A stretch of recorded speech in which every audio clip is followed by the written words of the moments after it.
Hey guys, thanks for stopping by and checking out the blog. This is just an addendum to the content that I spoke about on this last weekend related to rhythm and rest in our new series called Crave. So I wanted to just kind of follow up and talk to you a little bit about a resource that I want to share with you that I want to encourage you to go get. It's called The Rest of God, and it's written by Mark Buchanan. It's actually one of my favorite books. I've read this book several times, and it's one of those kind of things that you just kind of keep coming back to over and over and again because it's so good. And I encourage you to spend the 15 bucks, go pick it up and check it out and start a study of your own on the subject of rhythm and rest. In fact, if you don't mind, I'd like to kind of read a little segment of the book that might spark your interest a little bit. Listen to this. The tricky thing about Sabbath is it's a form of rest unlike sleep.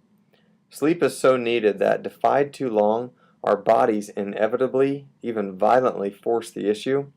Sleep eventually waylays all fugitives.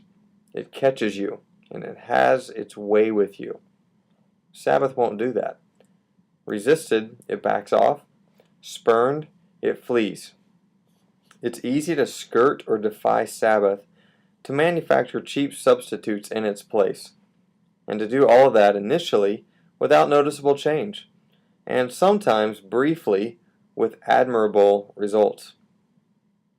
It's easy, in other words, to spend most of your life breaking Sabbath and never figure out that this is part of the reason that your work is unsatisfying, your friendships are patchy, your leisure is threadbare, and your vacations are exhausting. You know, I can resonate with that. I've ignored Sabbath way too many times and for way too many years of my life. And it hasn't been until just recently, particularly the last 18 months or so, that I've begun to regenerate an interest in this subject that God really has given to us as gifts, the gifts of rhythm and rest. And if you caught my sermon just this last weekend, you know that I made mention that these are two gifts that are given to us by God to help us deal with our desire for less chaos. I want less chaos and you want less chaos. And when we don't get it, we get really, really frustrated. Well, I want to encourage you to step in to these opportunities that God's given to us. Rhythm and rest. God designed them for us. He made us for them.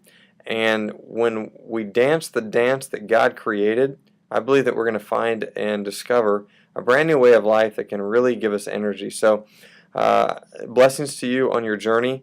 I want to encourage you to pick up the book and pick up the Bible and go through it and discover what God's plan is for you and your family in relation to rest and rhythm. Blessings.